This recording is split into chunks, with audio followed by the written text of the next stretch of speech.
Yes, good morning students, welcome you to all. So आज का session हमारा होने वाला है यहाँ पर कम्प्लीटली क्विज। और जैसे कि प्रीवियस मॉर्निंग आपका सेशन हुआ था जिसमें हम लोगों ने वनों के प्रकार के बारे में पढ़ा था, वन कितने प्रकार के होते हैं, और कुछ क्वेश्चन हम लोग कल के सेशन में कंप्लीट कर भी चुके थे। तो उसी सीरीज को आज हम आगे बढ़ा रहे हैं और पूरे वन से रिलेटेड 50 क्वेश्चन आज के सेशन में रेडी किए गए जो कि हम लोग यहाँ पर कंप्लीट करेंगे। और जैसा कि आप स्क्रीन पर देख पा रहे हैं, यदि आप बाल विकास और शिक्षा शास्त्र के या फिर पर्यावरण अध्ययन के कंप्लीट नोट्स को बाय करना चाहते हैं तो आप ये सीरीज को पूरा खरीद सकते हैं। ईवीएस के अंदर क्या क्या कंटेंट रहने वाला है वो आपको स्क्रीन पर दिख रहा है। जैसे सिलेबस के अनुसार एनसीईआरटी समरी रहेगी, चैप्टर वाइज आपके इसमें प्रैक्टिस क्वेश्चंस रहेंगे। ठीक है, आप प्रैक्टिस क्वेश्चंस के थ्रू भी यहाँ पर तैयारी कर सकते हैं। 20 मॉक टेस्ट रहेंगे, इसके लिए अलग से आपको कोई भी बुकलेट मॉक टेस्ट के लिए परचेस करने की नीड नहीं है। 500 प्लस प्रैक्टिस क्वेश्चन इसके अंदर अलग से रहेंगे। साथ ही इसके अंदर पेडागोजी के नोट्स रहेंगे, पर्यावरण के, करंट अफेयर्स इसके अंदर रहने वाला है, स्टैटिक जीके रहने वाला है और साइंस के नोट्स इसके अंदर रहेंगे। तो ये सारी चीजें आपको ईवीएस के कंप्लीट नोट्स के अंदर मिलती है। और साथ ही जो वन लाइनर सीरीज हम लोग अभी कंप्लीट कर रहे थे जिसमें हम लोग 500 plus one liner question complete कर चुके, वो चीजें भी इसी के अंदर इंक्लूड रहेगी। राइट, चलिए तो आगे हम लोग यहाँ पर बढ़ेंगे। इस कोर्स को आप कैसे बाय कर सकते हैं? तो इस कोर्स, ये जो है आपका ईवीएस का कंप्लीट कोर्स जो कि हिंदी लैंग्वेज में अवेलेबल है, 300 रुपीज में आपको मिल सकता है। ठीक है, इसके लिए आप फोन पे, पेटीएम, गूगल पे कर सकते हैं इस नंबर पर, और स्क्रीनशॉट जैसे ही आप डालेंगे आपको ये कोर्स यहाँ पर मिल जाएगा। राइट, चलिए सेशन की बात करते हैं। इसी तरीके से आपका सीडीपी के नोट्स भी अवेलेबल है, सीडीपी के भी कंप्लीट नोट्स अवेलेबल है यदि आपको चैप्टर वाइज अध्ययन करना है। और यदि आप सिर्फ 2500 क्वेश्चन की सीरीज को बाय करना चाहते हैं तो क्वेश्चन सीरीज भी यहाँ पर अवेलेबल है, दोनों ही आप बाय यहाँ पर कर सकते हैं। मतलब ईवीएस और सीडीपी का कंप्लीट कोर्स आपको यहाँ पर मिल जाएगा 600 रुपीज में।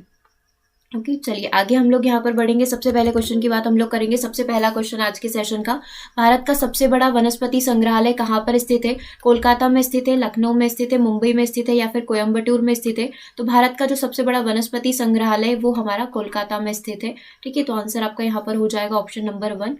राइट, नेक्स्ट क्वेश्चन की बात हम लोग यहाँ पर करेंगे। नेक्स्ट क्वेश्चन आपकी स्क्रीन पर है, भारतीय वन अनुसंधान संस्थान भारत के किस शहर में स्थित है? ठीक है, नीर के बारे में जिसके हम लोग बात करते हैं, तो ये कहाँ पर स्थित है? ये हमारा स्थित है देहरादून में। तो आंसर आपका यहाँ पर हो जाएगा देहरादून। आज हम लोग यहाँ पर वन से रिलेटेड जितने भी क्वेश्चन पूछे जा सकते हैं, चाहे वो वन से हो, उसके अनुसंधान, उसकी रिसर्च से रिलेटेड हो, पेड़ पौधों से रिलेटेड हो, वनों के प्रकार से रिलेटेड हो, वनों के परसेंटेज से रिलेटेड हो, सारे ही प्रकार के क्वेश्चन आज के सेशन में आपको देखने को मिलेंगे। तो सेशन को बिल्कुल लास्ट तक देखिएगा। कमेंट बॉक्स में और डिस्क्रिप्शन बॉक्स में होमवर्क रखा हुआ है, उस होमवर्क को आप कंप्लीट करेंगे और इस नंबर पर आपको होमवर्क भेजना होगा 8770803840। ठीक है, अब कोई भी वीडियो आने के साथ साथ आपको होमवर्क क्वेश्चन मिलते जाएंगे, आपको होमवर्क क्वेश्चन डेली कंप्लीट करना है। तो भारतीय वन अनुसंधान संस्थान भारत के देहरादून शहर में स्थित है। नेक्स्ट क्वेश्चन आपकी स्क्रीन पर है, 1 सेकेंड। चलिए नेक्स्ट क्वेश्चन देखते हैं। नेक्स्ट क्वेश्चन आपसे पूछ रहा है कि भारतीय वानस्पतिक सर्वेक्षण यानी कि बॉटनिकल सर्वे ऑफ इंडिया का हेडक्वार्टर कहाँ पर है? तो बॉटनिकल सर्वे ऑफ इंडिया का हेडक्वार्टर हमारा कोलकाता में स्थित है। राइट, कोलकाता इसका सही आंसर होगा। वन महोत्सव निम्नलिखित में से किससे संबंधित है? वृक्षों को काटने से, वृक्षारोपण से, वृक्षों का आनुवंशिक परिवर्तन से या खेती में बढ़ोतरी से? तो वृक्ष महोत्सव जो है, हम लोग वनों को लेकर, वनों की संख्या को बढ़ाना, ठीक है, कटाई को रोकने के लिए जो उत्सव मनाते हैं, तो वो किससे रिलेटेड है? ज्यादा से ज्यादा वृक्षारोपण से संबंधित है, ज्यादा से ज्यादा नए नए वृक्ष यहाँ पर लगाया जाए। तो बी आपका राइट आंसर होगा। नेक्स्ट क्वेश्चन है, चिपको आंदोलन किससे संबंधित है? वन्यजीव संरक्षण से, वन संरक्षण से, वैज्ञानिक कृषि से या फिर वनोन्मूलन से? तो यदि चिपको आंदोलन की हम लोग बात कर रहे हैं तो ये संबंधित है हमारा वन संरक्षण से। वनों के संरक्षण करने की ये एक बोल सकते हैं कि चिपको आंदोलन किया गया था, उसी के आधार पर ये वन संरक्षण से संबंधित होगा। नेक्स्ट क्वेश्चन है, भारत में सबसे बड़े क्षेत्र में फैले हुए वन को क्या कहा जाता है? उष्णकटिबंधीय सदाबहार वन, उष्णकटिबंधीय पर्णपाती वन, पर्वतीय वन या फिर इन्हें मैंग्रोव वन की श्रेणी में रखा जाएगा? तो हमें पता है उष्णकटिबंधीय सदाबहार वन जो है सबसे ज्यादा फैले हुए हैं। ठीक है, और इसके 3 कैटेगरी भी हमने पढ़ी थी। एक तो नॉर्मल सदाबहार वन होते हैं, एक सघन वन होते हैं जहां पर 250 सेंटीमीटर से अधिक वर्षा होती है, और एक अर्ध सदाबहार वन होते हैं जहां पर 200 से 250 सेंटीमीटर के बीच में वर्षा होती है। ठीक है, यही हमने देखा था कल के सेशन में। पश्चिमी हिमालय ढलान क्षेत्रों में इस प्रकार के वन हमें देखने को मिलते हैं। कौन कौन सी वनस्पति उगती है इसको भी रिवाइज कर लेते हैं। सफेद देवदार, बांस, महोगनी, है ना, और चापलस, इस प्रकार की वनस्पति यहाँ पर देखने को मिलती है। नेक्स्ट क्वेश्चन आपकी स्क्रीन पर है, भारत में अधिसघन वनों का सर्वाधिक क्षेत्र किस राज्य में पाया जाता है? तो सघनता की यदि बात की जाए तो अरुणाचल प्रदेश में आपको देखने को मिलेगी। अगला है, भारत में निम्नोक्त क्षेत्रों में से चीड़ के वनों से संबंधित कौन है? चीड़ के वृक्ष आपको कहाँ पर, पाइन ट्री आपको कहाँ पर देखने को मिलेगी? रुहेलखंड, बुंदेलखंड, झारखंड या फिर उत्तराखंड में, तो इस प्रकार की वनस्पति हमें उत्तराखंड में देखने को मिलेगी। सो राइट आंसर यहाँ पर हो जाएगा ऑप्शन नंबर डी।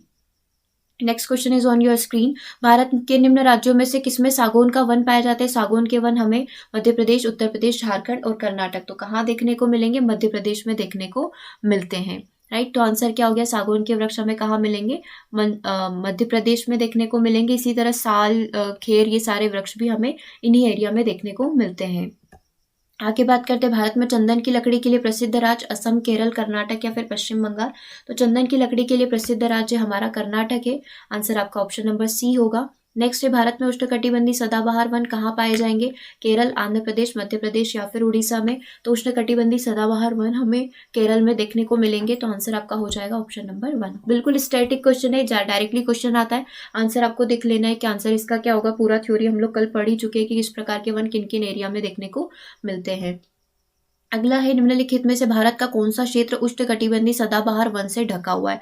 क्या वो गुजरात का अर्धशुष्क क्षेत्र था, पूर्वी घाट थे, पश्चिमी घाट थे या मध्य प्रदेश? तो हमने देखा था उष्णकटिबंधीय सदाबहार वन में पूरा पश्चिमी एरिया कवर किया हुआ है और हिमालय की जो ढलान फूट है वहां पर इसको कवर किया हुआ है। तो आंसर आपका क्या बन जाएगा? पश्चिमी घाट पूरे सदाबहार वन से कवर हो चुके हैं। और यदि हम लोग बात करें कि कौन सी पहाड़ियां हैं, तो नीलगिरी की पहाड़ियां इसका यहाँ पर आपका बिल्कुल राइट आंसर होगा। ठीक है, अगला क्वेश्चन, गंगा ब्रह्मपुत्र डेल्टा क्षेत्र का वन निम्नलिखित में से किस नाम से जाना जाता है? मानसून वन, वर्षा वन, पतझड़ वन या फिर सुंदर वन के नाम से जाना जाता है? तो इसे सुंदर वन के नाम से जाना जाएगा। डेल्टा से निर्माण होता है, राइट, और डेल्टाई वन इन्हें बोला जाता है। आंसर आपका ऑप्शन नंबर डी है। अगला प्रश्न है, गंगा ब्रह्मपुत्र के डेल्टाई क्षेत्रों में किस वृक्ष की अधिकता के कारण इसे सुंदर वन कहा जाता है? तो हमने देखा था सुंदरी वृक्ष की अधिकता होती है, तो इसी कारण उस वन का नाम क्या पड़ गया? सुंदर वन पड़ चुका है। आंसर आपका ऑप्शन नंबर सी राइट है। नेक्स्ट क्वेश्चन है, सुंदरी वृक्ष निम्नलिखित में से किसी एक विशेष प्रकार की वनस्पति है? सुंदरी वन कौन सी कैटेगरी में आता है? ज्वारी वन, कंटक वन, कटीले वन बोल सकते हैं, पर्वत वनस्पति है, टैगा वनस्पति होगी। तो हमने देखा था ज्वार के कारण वहां पर नमी बनी रहती है, तो सुंदरी वृक्ष जो है ज्वारी वन की श्रेणी में यहाँ पर आते हैं। आंसर आपका ऑप्शन नंबर 1 है। नेक्स्ट क्वेश्चन आपकी स्क्रीन पर, विश्व में सबसे बड़ा गरान वन या मैंग्रोव फॉरेस्ट कौन सा है? अफ्रीका वन, अल्पाइन वन, सुंदर वन या फिर ऑस्ट्रेलिया का वन? तो हमारा सबसे बड़ा विश्व में भारत का जो सुंदर वन है वो सबसे बड़ा मैंग्रोव फॉरेस्ट की कैटेगरी में आता है। मैंग्रोव फॉरेस्ट क्या होते हैं? ऊंचे पर्वतों पर होते हैं, बर्फीले मैदानों में होते हैं, तटीय दलदल में होते हैं, भीतरी पठारों में होते हैं। तो हमने देखा था कि ये नदी के किनारे तट जो होते हैं जहाँ पर नमी रहती है, पानी भरा हुआ रहता है, वहीं पर इस प्रकार के ये छोटे छोटे साइज के वृक्ष होते हैं, तो ये तटीय दलदल में पाए जाते हैं। ये मैंग्रोव वन की हमारी एक विशेषता है। राइट, ये क्वेश्चन नंबर 18 कंप्लीट होता है। नेक्स्ट क्वेश्चन पर मूव करते हैं। भारत में मैंग्रोव वनस्पति कहाँ पाई जाएगी? मालाबार में, सुंदरवन में, कच्छ में या दंडकाय में? तो मैंग्रोव वनस्पति वो ही घरा के वन हमारे सुंदरवन में पाए जाते हैं। आंसर आपका राइट होगा ऑप्शन नंबर बी। नेक्स्ट है, सुंदरवन के जंगल को क्या कहा जाता है? स्क्रब जंगल, मैंग्रोव, पर्णपाती या टुंड्रा? तो वही सुंदरवन के जंगल को मैंग्रोव फॉरेस्ट भी बोला जाता है। आंसर आपका ऑप्शन नंबर बी होगा। मतलब इस प्रकार के जो ये सुंदर वन है, जो डेल्टाई क्षेत्र, इससे बहुत सारे क्वेश्चन आपके बनते हैं। तो सारे के सारे क्वेश्चन हम लोग आज के सेशन में ही कंप्लीट कर रहे हैं, ताकि इस बार जब भी फॉरेस्ट के क्वेश्चन हमारी एग्जाम में आते हैं, अपकमिंग टेस्ट में आपके आएंगे, आप इजीली उनको कंप्लीट कर पाएंगे। मैंग्रोव की खेती के लिए निम्नलिखित में से कौन सा क्षेत्र प्रसिद्ध है? दक्षिण 24 परगना का सजन खाली क्षेत्र या उसका जंगल, कलिम्पाग का लावा जंगल, उड़ीसा का दंडकारण्य जंगल या फिर उत्तर प्रदेश का जिम कारपेट नेशनल पार्क जो है वो मैंग्रोव वनस्पति के लिए प्रसिद्ध है। आंसर आपका होगा दक्षिण 24 परगना का जो सजन खाली जंगल है वो मैंग्रोव वनस्पति के लिए प्रसिद्ध है। मैंग्रोव वनों पर वैश्विक तापमान का क्या प्रभाव पड़ता है? जो मैंग्रोव के फॉरेस्ट है, जैसे जैसे ग्लोबल वार्मिंग हो रही है, वैश्विक तापमान में वृद्धि हो रही है, तो इन पर क्या प्रभाव पड़ेगा? ये अत्यधिक और अधिक मात्रा में पैदा होंगे। मैंग्रोव के विशाल क्षेत्र जो है वो जलमग्न हो जाएंगे। कार्बन सिंक्स के रूप में उनकी भूमिका महत्वपूर्ण हो जाती है। या फिर ऑप्शन डी है कि ए और सी दोनों यहाँ पर राइट है। तो क्या आंसर यहाँ पर मैंग्रोव वनों का वनस्पति तापमान का जो है मैंग्रोव वनों के ऊपर, फॉरेस्ट के ऊपर क्या प्रभाव पड़ेगा? तो मैंग्रोव के विशाल क्षेत्र जो है यहाँ पर जलमग्न हो जाएंगे, क्योंकि देखो वैश्विक तापमान बढ़ने की वजह से समुद्र का लेवल जो है, पानी का स्तर बढ़ता जा रहा है, पानी का स्तर बढ़ता जा रहा है। तो ये जो तटीय क्षेत्र में ये जो वनस्पति उगती है मैंग्रोव फॉरेस्ट, ये जलमग्न हो जाएंगे और वहाँ की आसपास की जो बायोडाइवर्सिटी है उनको भी खतरा यहाँ पर बना रहेगा। तो ये कहीं ना कहीं हमारी जो गलतियां हैं, हमारे जो रिस्पॉन्सिबल ग्रीन हाउस गैसेस है, जो ग्लोबल वार्मिंग को इंक्रीज कर रही है, ग्लोबल वार्मिंग हो रहा है, तो कहीं ना कहीं ये सारा इम्पैक्ट, ये पूरे जो इको साइकिल है उसको यहाँ पर इम्पैक्ट कर रही है, प्रभावित कर रही है। नेक्स्ट क्वेश्चन आपकी स्क्रीन पर, पूर्वी भारत का सुंदर वन एक उदाहरण है वन पारिस्थितिकी का, मैंग्रोव का, घास स्थल का, समुद्री पारिस्थितिकी का। तो पूर्वी भारत का जो हमारा सुंदर वन है वो किसका उदाहरण हो जाएगा?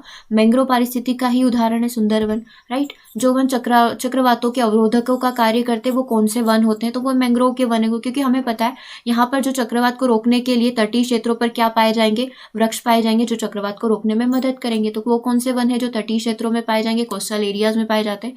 मैंग्रोव के वन होते हैं। आंसर आपका अगेन ऑप्शन नंबर बी होगा। अगला है अमेजनी वन जो है वो किस प्रकार का वन है? उष्णकटिबंधीय है, शीतोष्ण वर्षा है, शीतोष्ण सदाबहार या उष्णकटिबंधीय मौसमी वन है? तो उष्णकटिबंधीय वर्षा वन जो है अमेजन वन है, ठीक है। आपको बता भी थोड़ा टाइम पहले, कुछ साल, 1 साल पहले लगभग आग भी लगी थी उसमें, काफी लंबे समय तक वो चली थी। अगला है भारत में वर्षा वन पाए जाते हैं मध्य भारत में, पूर्वी घाट में, उत्तर पूर्वी हिमालय और पश्चिमी घाट में, और उत्तर पश्चिमी हिमालय और पूर्वी घाट में। तो भारत में वर्षा वन कहाँ पाए जाएंगे? उत्तर पूर्वी हिमालय और पश्चिमी घाट में आपको वर्षा वन देखने को मिलेंगे। तो आंसर आपका यहाँ पर बन जाएगा ऑप्शन नंबर सी। देखो यहाँ पर थोड़ा सा डिफरेंट दिया हुआ है, ऑप्शन नंबर डी को आप थोड़ा सा ध्यान रखेंगे। यहाँ पर डी आपसे बोल रहा है उत्तर पश्चिमी हिमालय और पूर्वी घाट बोला है, और सी क्या बोल रहा है? उत्तर पूर्वी हिमालय, मतलब कि कौन सा? एक मिनट, दिशा के हिसाब से भी आप देख लो, कंफ्यूज नहीं होना है। ये वाला भाग, ये हमारा पूर्व होता है और ये उत्तर होता है, तो ये वाला हिमालय का उत्तर पूर्वी भाग, और यहाँ पर कौन सा वाला? पश्चिमी घाट, इस जगह, ठीक है। यहाँ पर हमारे वर्षा वन आपको देखने को मिलेंगे।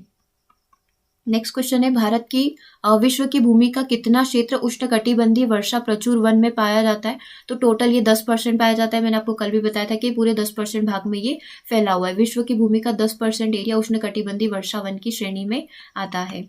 नेक्स्ट है, उष्णकटिबंधीय वर्षा वन में सामान्यतः रूप से पाया जाने वाला पौधा कौन सा है?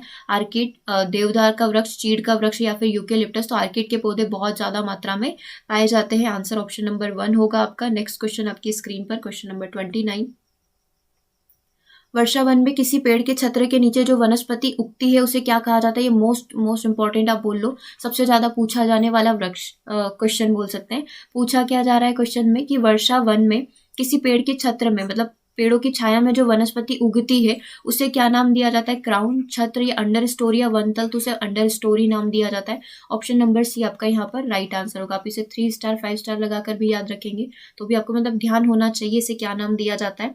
सदाबहार वर्षाती वन मुख्यतः कितनी सुवितरित वार्षिक वर्षा के क्षेत्रों में पाए जाते हैं? तो हमने देखा था सदाबहार वर्षाती वन जो है हमारे 150 सेंटीमीटर से ऊपर की वर्षा होगी। ऑप्शन में आपको 50, 50 से 100, 100 से 200, 200 सेंटीमीटर से अधिक। आंसर आपका ऑप्शन नंबर डी हो जाएगा। 200 सेंटीमीटर से अधिक की श्रेणी में ये पाए जाते हैं, राइट है।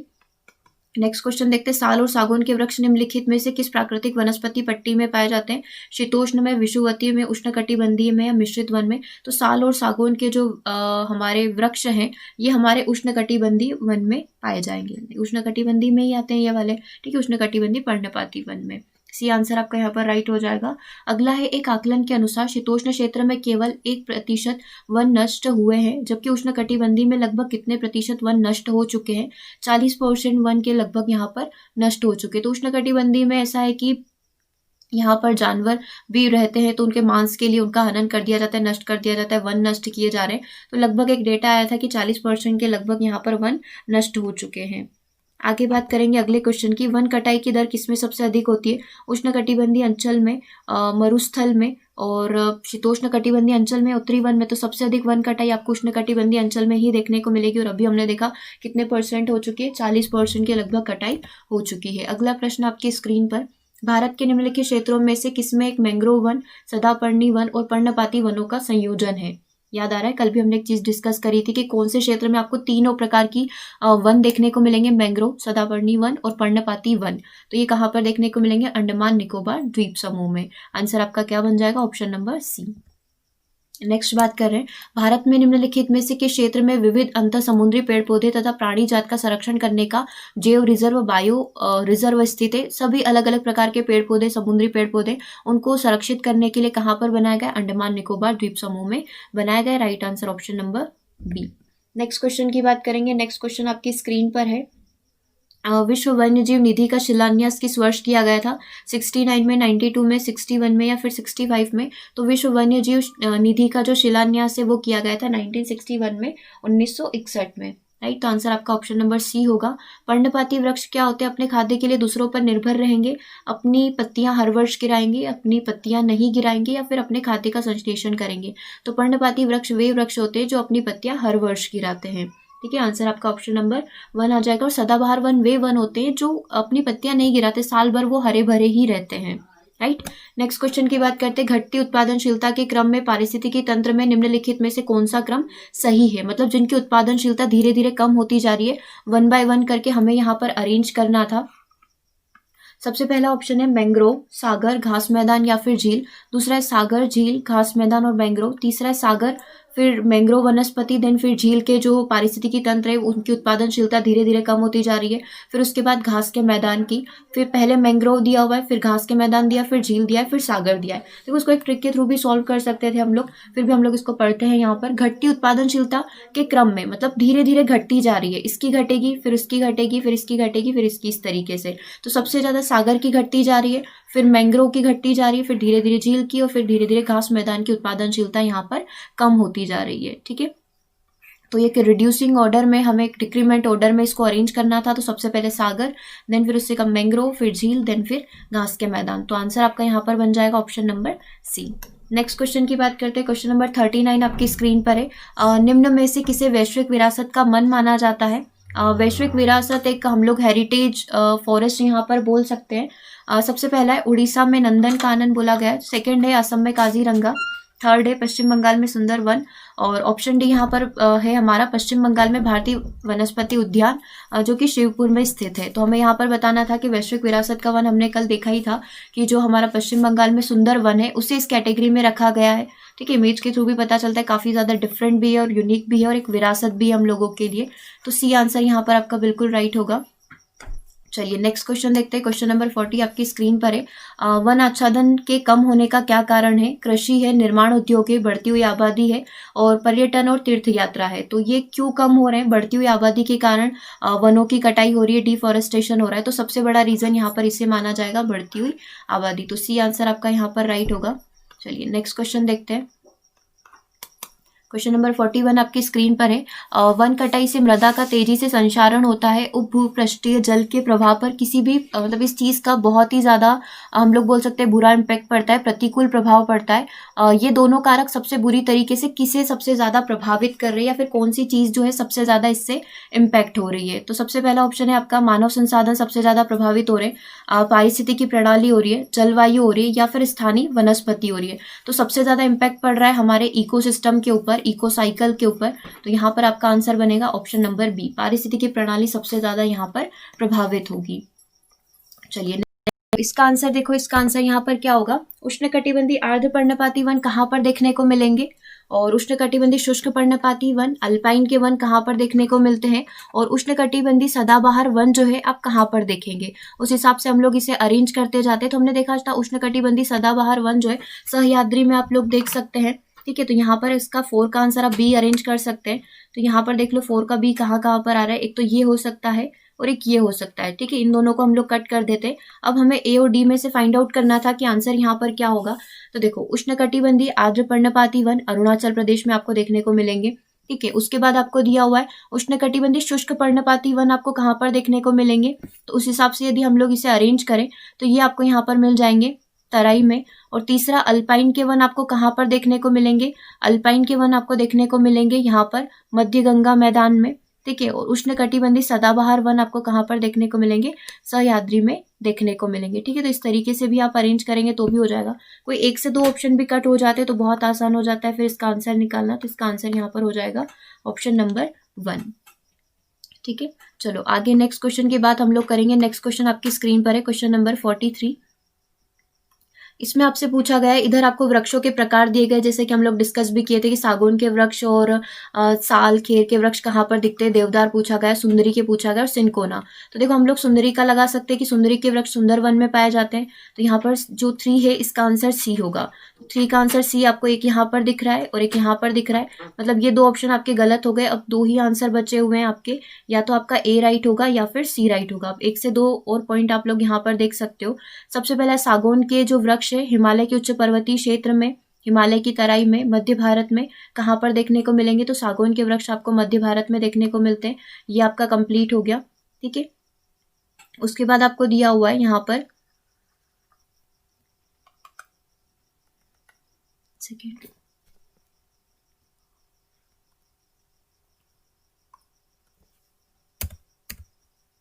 चलिए क्वेश्चन नंबर 42 को हम लोग यहाँ पर कंप्लीट करेंगे। ये आपका मैच दी कॉलम वाला क्वेश्चन है। सबसे पहला ऑप्शन है आपका उष्णकटिबंधीय आर्द्र पर्णपाती वन, और इधर आपको ABCD करके दिए हुए अरुणाचल प्रदेश में। उष्णकटिबंधीय शुष्क पर्णपाती वन आपका सह्याद्री दिया हुआ है। अल्पाइन के वन के सामने दिया हुआ है मध्य गंगा मैदान, और उष्णकटिबंधीय सदाबहार वन के सामने दिया हुआ है तराई।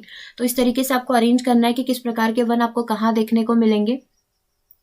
वन बाय वन करके आप यहाँ देखेंगे। वन का ऑप्शन A राइट हो सकता है, C राइट हो सकता है, D हो सकता है, या फिर B हो सकता है। तो किसी भी एक ट्रिक के थ्रू आप यदि यहाँ पर आंसर करेंगे तो आपको पता चल जाएगा। जैसे कि जो उष्णकटिबंधीय सदाबहार वन होते हैं वो हमने देखा था सह्याद्री में देखने को मिलेंगे, यानी कि 4 का आंसर आपका B राइट होगा। तो एक तो ये राइट हो सकता है और एक ये वाला राइट हो सकता है। ठीक है, क्योंकि इसने एक में D ऑप्शन दिया हुआ है और एक में A ऑप्शन दिया हुआ है, तो ये रॉन्ग हो जाएगा। अब एक एक करके देख लेते हैं। उष्णकटिबंधीय आर्द्र पर्णपाती वन आपको अरुणाचल प्रदेश में देखने को मिलेंगे।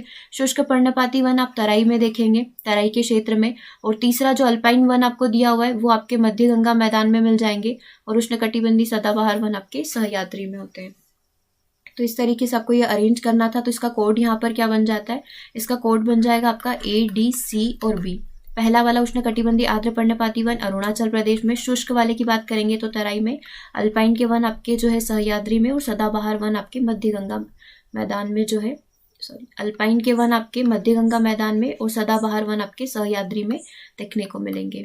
चलिए नेक्स्ट क्वेश्चन की बात करते हैं। 43 आपकी स्क्रीन पर है। अगेन सेम पैटर्न का क्वेश्चन है। दिस टाइम आपके जो है यहाँ पर बताए गए हैं पेड़ों के नाम, और वो कहाँ पाए जाएंगे, किस एरिया में पाए जाएंगे, आपको इस साइड अरेंज करना है। सागौन, देवदार, सुंदरी और सिनकोना। सुंदरी हमारा सुंदरवन में पाया जाएगा। ठीक है, सुंदरी के वृक्ष, मतलब 3 का आंसर आपका C होना था। एक तो ये वाला ऑप्शन राइट हो सकता है और एक ये वाला हो जाएगा, इसको हम लोग कट कर देंगे। चलो अब वन बाय वन करके हम लोग यहाँ पर अरेंज करते हैं। सागौन के वृक्ष हमारे हिमालय के जो उच्च पर्वतीय क्षेत्र है वहां पर आपको देखने को मिलेंगे। ठीक है, उसके बाद हम लोग यदि देखें तो अपने और दिया हुआ है देवदार के जो वृक्ष है वो कहाँ पर देखने को मिलेंगे? हिमालय की तराई में। सुंदरवन का जो है सुंदरी हमने अरेंज कर लिया, और सिनकोना के जो वृक्ष है हमें मध्य भारत में देखने को मिलेंगे। तो आंसर यहाँ पर आपका हो जाएगा ऑप्शन नंबर C, यानी कि कोडिंग हो जाएगी इसकी D, A, C और B। ठीक है, ये इस क्वेश्चन के आंसर की कोडिंग हो गई। ये सबसे पहले हिमालय के उच्च पर्वतीय क्षेत्र में, देवदार हिमालय की तराई में, देन ये सुंदरवन आपका अरेंज किया हुआ है ये ऑलरेडी, और सिनकोना आपका मध्य भारत हो जाएगा। चलो नेक्स्ट क्वेश्चन है। अधिकतम ऑक्सीजन किससे उपलब्ध होती है? तो अधिकतम ऑक्सीजन हरे जंगल से, रेगिस्तान से, घास के मैदान से, या फिर पादप प्लवक पुंज जो है इससे अधिकतम ऑक्सीजन यहाँ पर प्राप्त होती है। तो पादप प्लवक पुंज जो है आपका यहाँ पर राइट आंसर हो जाएगा ऑप्शन नंबर D। इससे सबसे ज्यादा मात्रा में ऑक्सीजन की प्राप्ति होती है। चलिए नेक्स्ट क्वेश्चन देखते हैं। नेक्स्ट क्वेश्चन क्या है? क्वेश्चन नंबर 45 आपकी स्क्रीन पर है। निम्नलिखित में से कौन वनस्पति फाइबर का आधार है? जो फाइबर का बेस है वो सेल्यूलोज है, प्रोटीन है, वसा है या तेल है? तो वनस्पति फाइबर का आधार होता है सेल्यूलोज। तो आंसर आपका हो जाएगा ऑप्शन नंबर 1। नेक्स्ट क्वेश्चन है। समुद्र तट के निकट नमकीन पानी में उगने वाले पौधों को क्या कहा जाता है? हेलोफाइट कहा जाता है, जेरोफाइट कहा जाता है, हेलियोफाइट्स कहा जाता है, या स्पेरोफाइट्स इन्हें बोला जाएगा? तो समुद्र तट के निकट नमकीन पानी में या खारे पानी में जो उगते हैं उन्हें हम लोग यहाँ पर हेलोफाइट्स बोलते हैं। तो आंसर आपका बन जाएगा ऑप्शन नंबर 1। Question number 47। किस प्रकार के वन मुख्यतः शैवाल तथा काई से बने होते हैं? टैगा के वन, टुंड्रा के वन, समशीतोष्ण वन, या फिर उष्णकटिबंधीय सदाबहार वन जो है मुख्यतः शैवाल और काई के बने हुए रहते हैं। तो टुंड्रा वन इस प्रकार के वन होते हैं जो शैवाल और काई के बने हुए रहते हैं, मतलब उसमें यही सारी चीजें पाई जाती है। इसीलिए हमने देखा था कि इसका मतलब भी होता है अनछुआ या जिसे टच नहीं किया गया हो। इस प्रकार के वन हमारे टुंड्रा वन यहाँ पर कहलाते हैं। तो आंसर आपका बन जाएगा option number B। Next question है। आभासी वृक्ष रहित विरल वनस्पति कहाँ पर पाई जाती है? मतलब वृक्ष नहीं है, सिर्फ वो शैवाल और काई की वजह से पूरे ग्रीन ग्रीन दिखाई देते हैं। तो किस प्रकार के वन है? अल्पाइन है, टुंड्रा है, छपराल है, या फिर टेगा के वन है? तो आंसर अगेन हमारा होगा टुंड्रा के वन होंगे ये। ठीक है, आभासी वृक्ष रहित विरल वनस्पति जो आपको टुंड्रा प्रदेशों में देखने को मिलती है। नेक्स्ट क्वेश्चन है क्वेश्चन नंबर 49। विश्व की 25% भूमि को आच्छादित करने वाला सबसे बड़ा वन कौन सा है? उष्णकटिबंधीय वर्षा वन है, साइबेरिया का टैगा वन है, मानसून वन है, या फिर यूरोप के शीतोष्ण कटिबंधीय वन की श्रेणी में से डाला जाएगा? तो 25% भूमि जो आच्छादित हो चुकी है वो किसने करी हुई है? किस वन ने, किस फॉरेस्ट ने कवर करी हुई है? तो ये कवर करी हुई है साइबेरिया के टैगा वन ने इसको पूरा कवर किया हुआ है। राइट। नेक्स्ट क्वेश्चन की बात करते हैं, निम्नलिखित में से किसका मूल उद्भव स्थान भारत में नहीं है?